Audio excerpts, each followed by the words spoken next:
तो आइए दोस्तों, ये पहला सवाल देखते हैं।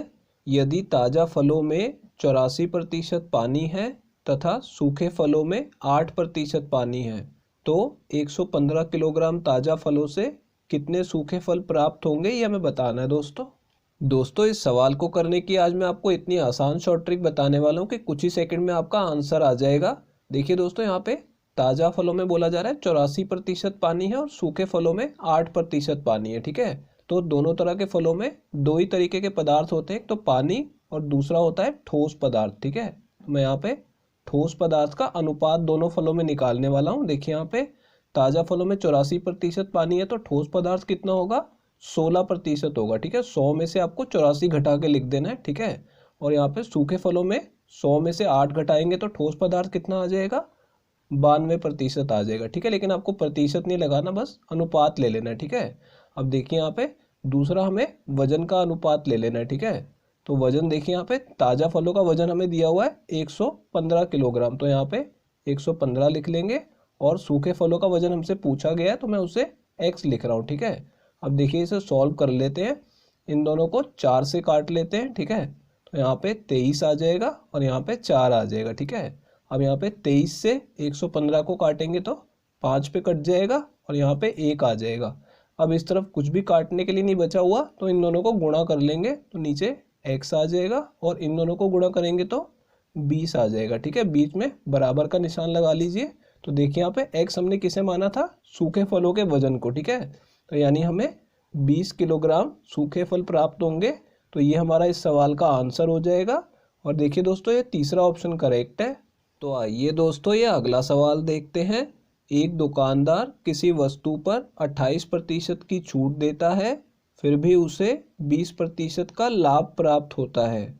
यदि उस वस्तु का अंकित मूल्य 345 रुपये है, तो उसका क्रय मूल्य कितना था, ये हमें बताना है दोस्तों इस सवाल को करने की आज मैं आपको बहुत ही आसान शॉर्ट ट्रिक बताने वाला हूँ। देखिए यहाँ पे अंकित मूल्य हमें दिया हुआ है वस्तु का और क्रय मूल्य हमसे पूछा जा रहा है। ठीक है, अब यहाँ पे ध्यान दीजिए, हमें 28% की छूट बोला जा रहा है कि दी जाती है। तो यहाँ पे आपको क्या करना है, 100 में से 28 को घटा देना है। ठीक है, 28% की छूट है तो 100 में से 28 घटा देना है और उसे 20% का लाभ प्राप्त होता है। तो दोबारा से आपको क्या करना है, 100 में 20 जमा कर देना है। ठीक है, क्योंकि यहाँ पे लाभ हो रहा है। ठीक है, अब ये देखिए इन दोनों को अनुपात में ले लेंगे तो ये क्या आ जाएगा, आपका क्रय मूल्य और अंकित मूल्य का अनुपात आ जाएगा। ठीक है, इस तरीके आपको करना है, छूट दी होगी उसको घटा देना है और लाभ को जमा कर देना है। ठीक है, तो यहाँ देखिए कितना आ जाएगा, यहाँ पे 72 आ जाएगा और यहाँ पे 120 आ जाएगा। ठीक है, अब ये दोनों 24 से काटे जा सकते हैं तो इन्हें काट लेते हैं। देखिए यहाँ पे 24 या 72 होता है तो नीचे 3 आ जाएगा और 24 पंजे 120 होता है तो यहाँ पे 5 आ जाएगा। ठीक है, तो हमारा अनुपात हमें पता लग गया क्रय मूल्य और अंकित मूल्य का। ठीक है, अब अंकित मूल्य हमें दिया हुआ है 345 रुपये, तो मैं 5 के सामने लिख लूँगा, इसकी वैल्यू है 345 रुपये। ठीक है, अनुपात में वैल्यू कितनी है 5 और रुपयों में 345, तो अब हमें देखना है ये इसका कितने गुना है। ठीक है, तो इसके लिए क्या करेंगे, 345 को इस 5 से भाग करके आप देख लेंगे। ठीक है, तो देखिए यहाँ पे इसे 5 से काटूंगा तो कितने पे कटेगा, पहले 6 पे कटेगा, फिर 45 जो है वो 9 पे कट जाएगा। ठीक है, यानी ये इसका 69 गुना है। ठीक है, तो हमें क्या करना है, क्रय मूल्य कैसे निकालना है, इसको भी 69 से गुणा करके निकाल लेंगे। ठीक है, इस तरीके हमें पता लगा 69, तो इस तरफ भी 69 से गुणा कर देना है। तो देखिए 3 नी में कितना आ जाएगा 27, तो पहले मैं 7 लिख दूंगा, 2 हासिल में गया और 3 छिक्के 18 और 2 20, तो यहाँ पे 207 रुपये उस वस्तु का क्रय मूल्य था। तो ये हमारा आंसर होगा दोस्तों। देखिए दोस्तों, कौन सा ऑप्शन करेक्ट है, ये पहला ऑप्शन करेक्ट है। तो आइए दोस्तों, ये अगला सवाल देखते हैं।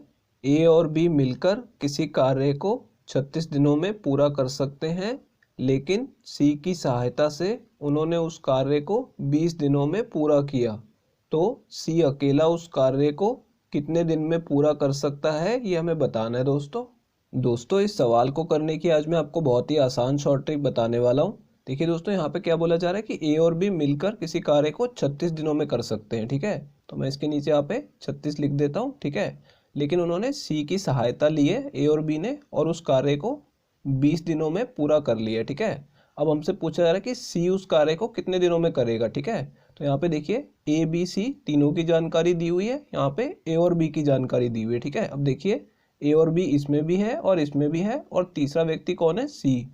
अब हमसे इसके बारे में पूछा जा रहा है कि ये अकेला उस कार्य को कितने दिनों में करेगा। तो जब भी ऐसा सवाल आएगा तो इसमें आप ये शॉर्ट ट्रिक लगा सकते हैं। पहले आपको क्या करना है, दोनों संख्याओं का गुणा कर लेना है। ठीक है, और फिर इसे भाग कर देना है इन दोनों के अंतर से, यानी आपको 36 में से 20 को घटा लेना है, तो नीचे कितना आ जाएगा, 16 आ जाएगा। ठीक है, तो इससे हमें सी के कार्य करने के दिनों की वैल्यू पता लग जाएगी। तो यहाँ पे इसे सॉल्व कर लेते हैं। दोनों को मैं 4 से काट दूंगा तो यहाँ पे 4 आएगा और ऊपर 9 आ जाएगा। ठीक है, अब इस 4 से 20 को काटेंगे तो 5 पे कटेगा। ठीक है, तो 9 पंजे कितना आ जाएगा, 45 आ जाएगा, यानी सी अकेला उस कार्य को 45 दिन में पूरा कर सकता है। तो ये हमारा इस सवाल का आंसर होगा। तो देखिए दोस्तों, ये तीसरा ऑप्शन करेक्ट है। तो आइए दोस्तों, ये अगला सवाल देखते हैं। यदि किसी वर्ग की प्रत्येक भुजा में 30% की वृद्धि कर दी जाए तो उसके क्षेत्रफल में कितने प्रतिशत की वृद्धि हो जाएगी, हमें बताना है दोस्तों। तो देखिए दोस्तों, इस सवाल में क्या बोला जा रहा है कि किसी वर्ग की प्रत्येक भुजा में 30% की वृद्धि की जाए। तो वर्ग हमारा स्क्वायर होता है जिसकी सारी भुजाएं बराबर होती हैं। अगर इसकी हर भुजा में 30% की वृद्धि करेंगे तो बोल रहा है इसके क्षेत्रफल में कितने प्रतिशत की वृद्धि होगी। तो उसके लिए देखिए यहाँ पे आप ये शॉर्ट ट्रिक यूज कर सकते हैं, x प्लस वाई प्लस में x गुणा वाई और भाग में 100। ठीक है, तो ये शॉर्ट ट्रिक आप लगा सकते हैं। अब देखिए यहाँ पे वैसे तो ये लंबाई और चौड़ाई के लिए यूज होता है, लेकिन यहाँ पे लंबाई चौड़ाई बराबर होगी। ठीक है, तो यहाँ पे 30% की वृद्धि है, तो x और y दोनों की जगह पे आपको 30 डाल देना है। ठीक है, x भी 30 है और y भी 30 है। ठीक है, यहाँ पे 30 गुणा 30 और भाग में 100। यहाँ पे देखिए 2 जीरो से मैं 2 जीरो काट दूंगा। ठीक है, इन दोनों को जमा कर लेते हैं 60, और यहाँ पे 3 तिया 9, तो ये कितना आ जाएगा, 69% आ जाएगा। तो यानी कि हमें इसमें 69% की वृद्धि मिलेगी क्षेत्रफल में। तो ये हमारा आंसर होगा।